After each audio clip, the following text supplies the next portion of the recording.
और इसके बाद खबरें विस्तार से। दिल्ली से बड़ी खबर सामने आ रही है। ईडी आज सीएम केजरीवाल को कोर्ट में करेगी पेश। ईडी रिमांड खत्म होने पर आज कोर्ट में किया जाएगा पेश। कुछ ही देर में राउज एवेन्यू कोर्ट में होगी पेशी। केजरीवाल की न्यायिक हिरासत मांगेगी ईडी। कोर्ट परिसर के बाहर सुरक्षा व्यवस्था बढ़ाई गई। कड़ी। केजरीवाल की न्यायिक हिरासत मांगेगी ईडी। रिमांड आज हो रही है खत्म। तो कुछ ही देर में राउज एवेन्यू कोर्ट में होगी अरविंद केजरीवाल की पेशी। वहीं न्यायिक हिरासत से लेकर ईडी भी रिमांड बढ़ाने को लेकर कोर्ट में कर सकती है अपील। देखना ये होगा कि कोर्ट में दोनों तरफ की बातें सुनने के बाद कोर्ट के द्वारा क्या कुछ फैसला सुनाया जाता है। कुछ ही देर में राउज एवेन्यू कोर्ट में होगी अरविंद केजरीवाल की पेशी। ईडी अरविंद केजरीवाल को कोर्ट के सामने करेगी पेश।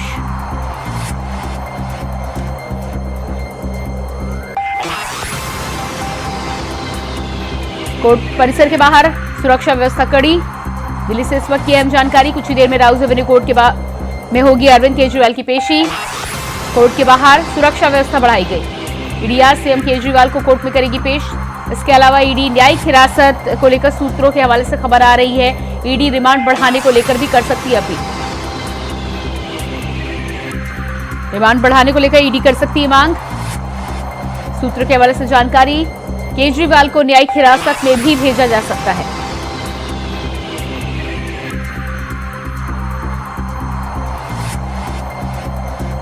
कोर्ट परिसर के बाहर सुरक्षा व्यवस्था कड़ी।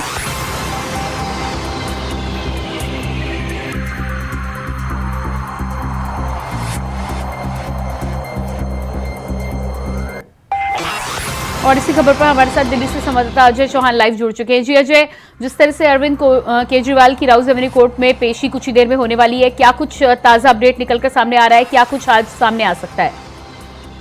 देखिए, लगातार जिस तरह से आम आदमी पार्टी की जो मुश्किल है बढ़ती नजर आ रही है, लगातार कई उनके मंत्रियों पर जांच शुरू हुई है। वही आज अरविंद केजरीवाल की ईडी की जो रिमांड खत्म हो चुकी है, क्योंकि 11:30 बजे अरविंद केजरीवाल को ईडी राउज एवेन्यू कोर्ट में पेश किया जाएगा। हो सकता है कि अरविंद केजरीवाल की और ईडी रिमांड मांग सकती है, क्योंकि लगातार जिस तरह से ईडी बयान दे रही है कोर्ट के सामने भी और वैसे भी बता रही है कि अभी तक अरविंद केजरीवाल पूरा सहयोग नहीं कर रहे हैं, जांच के अंदर कहीं ना कहीं खाना नहीं कर रहे हैं, यानी कि पूरी तरह से साफ कुछ नहीं बता पा रहे हैं। तो ऐसे में ईडी लगातार और उनकी डिमांड बढ़ाने की कोशिश करेगी, लेकिन अगर नहीं होता है तो उनका न्याय शास्त्र में भेज दिया है, क्योंकि लगातार सीबीआई भी इसकी तरफ है कि उनको भी शायद हो सकता है कि सीबीआई भी अपनी डिमांड मांगे। तो ऐसे में अरविंद केजरीवाल की जो मुश्किल है आज और बढ़ती जा रही है, क्योंकि जिस तरह से कल जो इंडिया अलायंस गठबंधन था, उन्होंने दिल्ली के रामलीला मैदान में काफी संख्या में जो धरना प्रदर्शन किया, जहाँ पर काफी संख्या लोग पहुंचे थे। ऐसे वहाँ भी अरविंद केजरीवाल के को लेकर लोकतंत्र की हत्या हो रही है, इसको लेकर नारेबाजी भी की गई थी। सुनीता केजरीवाल ने कहा था कि मेरे पति निर्दोष हैं और उनकी जो हालात है वो तबियत ज्यादा खराब का बहाना भी बताया गया था कि उनको तबियत ज्यादा खराब है। ऐसे में मैंने ईडी में जांच करी है। वही कल सुनीता केजरीवाल ने बड़े मंच पर एक लेटर भी दिखाया कि मुझे आदेश दिया है। इस लेटर के माध्यम से जो बात की कुछ चीजें बताई गई थी, मैं दिल्ली का हूँ, दिल्ली का रहूँगा, दिल्ली वासियों का हूँ। तो ऐसे में कहने का अरविंद केजरीवाल जो मुश्किल है बढ़ती आ रही है। वहीं जिस तरह की गिरफ्तारी को लेकर हाईकोर्ट गए थे अरविंद केजरीवाल के वकील, उसकी भी आज सुनवाई है, यानी कहीं ना कहीं और साथ में इस्तीफे को लेकर के भी याचिका दायर की गई थी, उसकी भी आज सुनवाई है। अरविंद केजरीवाल की जो मुश्किल है वो बढ़ती जा रही है। लगता है कि आज राउज कोर्ट से क्या उनको राहत मिलेगी, या फिर जेल जाएंगे, या फिर इस्तीफा देना पड़ेगा आज। जी बिल्कुल। तो इस पूरे मामले में जिस तरह से कई तरह की संभावनाएं आज निकलकर सामने आ रही हैं, कोर्ट में पेशी के साथ ही साथ जानकारी ये भी निकलकर सामने आ रही थी कि अरविंद केजरीवाल घर जाने की मांग भी कर सकते हैं। बिल्कुल, देखिए अरविंद केजरीवाल की मुश्किलें हैं, क्योंकि जिस तरह से वो अभी ईडी की गिरफ्त में है, कहीं ना कहीं उनका बीपी हमेशा डाउन होता रहता है वहाँ, लेकिन उनकी डॉक्टर की टीम है पूरी व्यवस्था करिए, लेकिन घर जाने की बात करें। लेकिन जब तक जांच पूरी नहीं हो जाती है, जब तक शायद ईडी उनको नहीं छोड़ेगी, लगातार कोर्ट से और डिमांड की बात करेगी, क्योंकि उनके मोबाइल पासवर्ड की बात सामने आ रही है, वो अभी नहीं बता पा रहे हैं, ना ही डाटा बता रहे हैं, क्योंकि जो उनको नोट थी ईडी की वो सहयोग नहीं कर पा रहे हैं। तो ऐसे में ईडी शायद दोबारा से और कोर्ट से कहेगी हमें 3 से 4 दिन की और रिमांड चाहिए, ताकि हम और पूछताछ करें।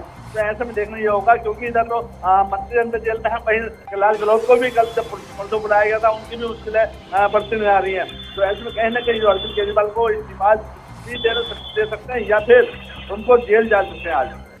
जी बिल्कुल। तो इस पूरे मामले में जिस तरह से ईडी रिमांड को लेकर न्यायिक हिरासत दोनों की बात आ रही है, क्या लग रहा है आपको कि कोर्ट में पेशी होने के बाद आज इस पूरे मामले में फैसला निकलकर सामने आ सकता है? ईडी रिमांड बढ़ाने की बात कर सकती है या फिर न्यायिक हिरासत में भेजा जा सकता है?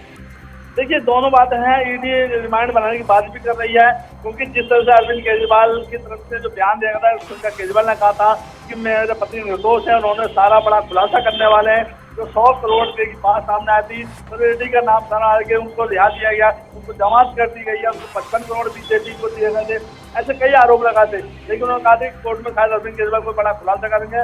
वहां भी अरविंद केजरीवाल कुछ नहीं कह पाए, क्योंकि अपने बचाव में कोई सबूत नहीं दे पा रहे। तो ऐसे अरविंद केजरीवाल जो बयान दे रहे हैं, जो उनके धर्मपत्नी सुनीता केजरीवाल बयान दे रही हैं, वो खुद अपने बयानों पर फंसते जा रहे हैं। क्योंकि खुलासा करना कोर्ट के सामने बात रखी कि मेरा खाली इतना है कि मैं वहाँ पर हूँ, 4 नाम मेरे सामने आ रहा है, उसमें कोई गिरफ्तारी नहीं है। तो ऐसे में जो अरविंद केजरीवाल है, कहीं ना कहीं जो बात सच्चाई है उसके छिपाते जा रहे हैं। अब उनके मंत्रियों पर गाज गिरी है, सभी को एक एक करके नोटिस भेजा जाएगा, जो जो उनके चाहते थे सबसे पूछताछ की जाएगी। तो हो सकता है कि आज कोई और नया खुलासा हो। अब देखना ये होगा 11:30 बजे के बाद जब वो पेश होंगे तो कोर्ट में अपने क्या बयान देते हैं। जिस तरह से पिछली बार गए थे कि बड़ा खुलासा करेंगे, लेकिन खुलासा तो नहीं किया, लेकिन उन्होंने अपने जो सहयोगी मंत्रियों का नाम लिया था कि मेरे यहाँ ढेरों मंत्री आते हैं, मुझे नहीं पता क्या लोग क्या करते थे। तो ऐसे में अरविंद केजरीवाल की जो बयान है वो खुद ही अपने आप को फंसाते नजर आ रहे हैं, क्योंकि सच्चाई है कि बिना मुख्यमंत्री के कोई भी उस घर में प्रवेश नहीं कर सकता। जी बिल्कुल। तो इस पूरे मामले में जिस तरह से अब कोर्ट के फैसले के बाद पूरा मामला अटका हुआ है, क्या कुछ निकल कर सामने आएगा? अरविंद केजरीवाल और आम आदमी पार्टी की तरफ से कई बार गिरफ्तारी के विरोध में अपील की गई थी। इस पूरे मामले में अब क्या कुछ अपडेट है? क्या आम आदमी पार्टी की तरफ से कोशिशें अभी भी जारी हैं? देखिए, आम आदमी पार्टी तरफ से पूरी कोशिश की है कि जिस तरह कल भी कहा गया था अरविंद केजरीवाल निर्दोष हैं, उनने जबरदस्ती बीजेपी चुनावों से पहले घेरती जा रही है, उनको चुनाव प्रचार रुकवाना चाहती है। क्योंकि अगर मोदी जी को हराना है या बीजेपी को हराना है तो अरविंद केजरीवाल को कहीं से लाना होगा। लेकिन ऐसे में डर है कि बीजेपी क्या, अगर अरविंद केजरीवाल अगर बाहर आते हैं तो हो सकता है कि उनके प्रचार से मोदी जी घबराते जा रहा है। तो ऐसे में कहीं ना कहीं राजनीति हो रही है लगातार। लेकिन ये ईडी का मामला है, कोर्ट ने भी कहा था, और कई ऐसे सबूत उनके खिलाफ है जो ईडी कह रही है कि हमारे पास अरविंद केजरीवाल के खिलाफ काफी सबूत है जो आराम से इनको जेल भेज सकते हैं। यानी कहीं ना कहीं आज जो खुलासा होगा, अगर ईडी की सुनवाई होने के बाद अगर सहयोग नहीं हुआ तो हो सकता है 3 से 4 दिन की और रिमांड ईडी मांग सकती है। जी बिल्कुल। तो इस पूरे मामले में 3 से 4 दिन की रिमांड और मांगी जा सकती है। क्या समय निर्धारित किया गया है अरविंद केजरीवाल की पेशी के लिए, और उसको लेकर क्या कुछ सुरक्षा को लेकर इंतजाम किए गए?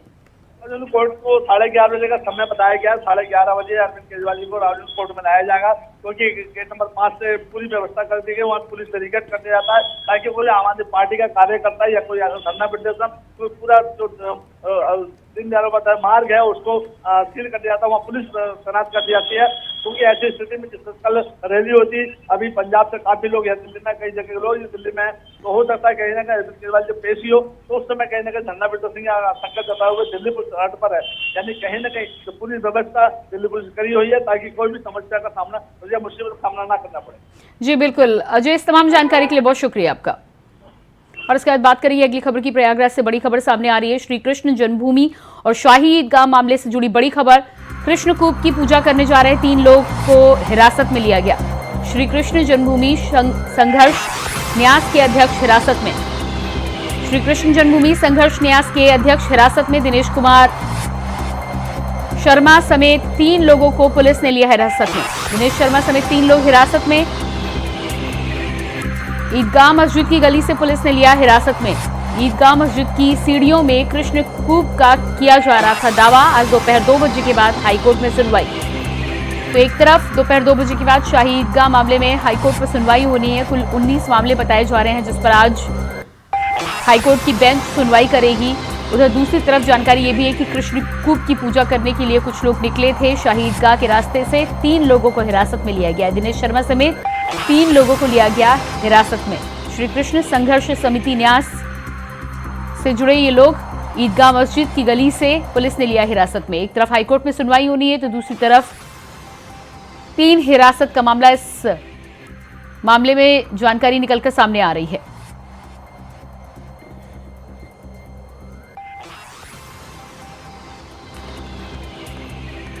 और इसी खबर पर हमारे साथ मथुरा से संवाददाता मोहम्मद फारूक जुड़ चुके हैं लाइव। इसके अलावा प्रयागराज से हमारे साथ संवाददाता शोएब रिजवी भी लाइव जुड़ चुके हैं। जी मोहम्मद फारूक, सबसे पहले आपके पास आऊंगी। मथुरा हाईकोर्ट में जिस तरह से सुनवाई होनी है, 2 बजे की बात का समय निर्धारित है।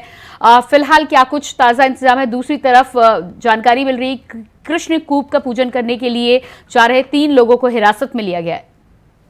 जी प्रियंका, आपको बता दें कि यहाँ पर श्री कृष्ण जन्मभूमि और ईदगाह मस्जिद के नजदीक जो है कृष्ण कूप यानी एक कुआं है, जहाँ पर जो है सब पूजा होती है, बसोड़ा की पूजा होती है। और उस पूजा के लिए कुछ लोगों ने ऐलान किया हुआ था। ये दिनेश शर्मा जो है जन्मभूमि के पक्षकार हैं, इन्होंने भी ऐलान किया हुआ था कि हम पूजा जरूर करेंगे।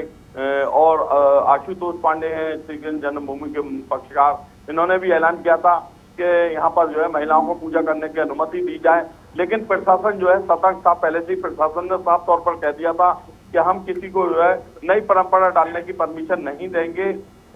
इसलिए जो है SP city SSP Shailesh Kumar Pandey, SP city doctor Arvind Kumar लगातार भ्रमण थे और उन्होंने साफ तौर पर उनका कहना था कि कृष्ण कूप पर पूजा केवल जो जैसे होती है, जो चली आ रही है सदियों से, उसी तरीके से होगी। वहीं कटरा केशव देव के जो लोग हैं, महिलाएं, वही पूजा करेंगी। बाकी और अन्य किसी को भी अनुमति नहीं दी जाएगी। इसी संबंध में सीओ सिटी ने एक रिपोर्ट भी अपनी दी थी जिला प्रशासन को, जिसमें उनका कहना था कि केवल जो है उसी क्षेत्र की रिपोर्ट में था कि महिलाएं जो है पूजन करेंगी, यानी बसोड़ा का जो पूजन होगा वो उसी मोहल्ले की महिलाएं ही करेंगी।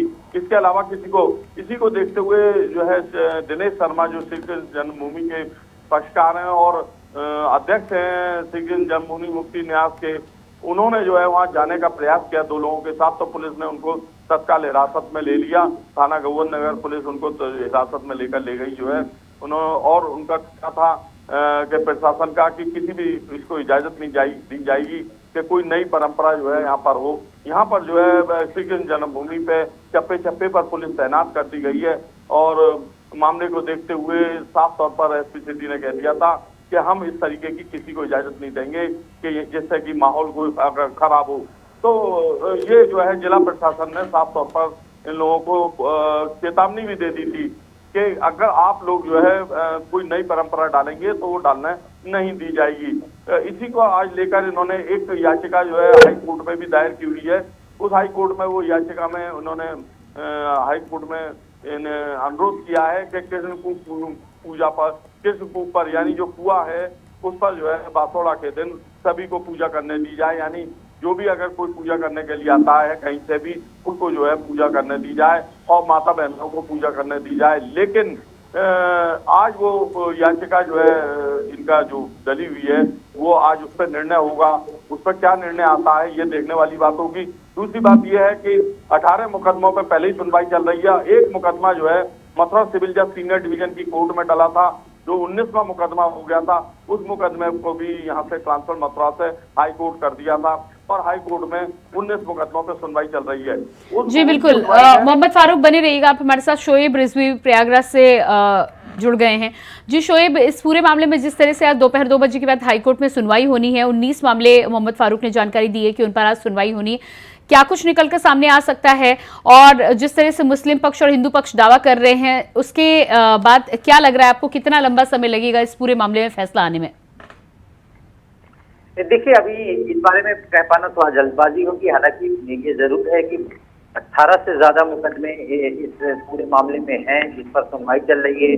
कोर्ट पॉइंट इस पूरे मामले पर जो याचिकाकर्ता है या मुस्लिम पक्ष है उनकी दलीलों को सुन रहा है। पिछली तारीखों पर मुस्लिम पक्ष ने अपनी तमाम दलीलें पेश की और उसी सुनवाई को कंटिन्यू किया था। आज उस पर फिर मुस्लिम पक्ष आगे अपना बयान दर्ज करेगा और अपने जो पक्ष है उसको रखेगा। उसके बाद हिंदू पक्ष इसके जवाब में अपने जो तर्क है या उनके पास जो साक्ष्य है वो रखेंगे। तो अभी इस पर सुनवाई चल रही है।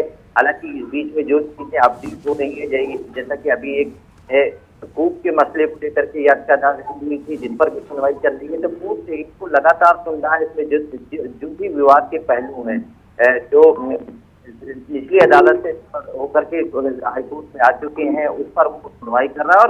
और मुस्लिम पक्ष चूंकि अपने पक्ष सारी दलीलें पेश कर रहा है। उसके बाद जो उसका जवाब है वो हिंदू पक्ष देगा।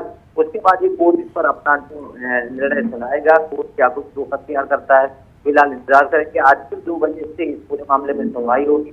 आज की सुनवाई में क्या कुछ चीजें सुनी जाती हैं और कितनी सुनवाई पूरी होती है, इसका इंतजार करने का। उसके बाद कोर्ट इस पर क्या रुख करता है। तो फिलहाल अभी इसमें दोनों पक्ष की तरफ से अपनी बातें रखी जा रही। मुस्लिम पक्ष लगातार अपनी बातें रख रहा है, उसके बाद हिंदू पक्ष अपनी बातें रखेगा।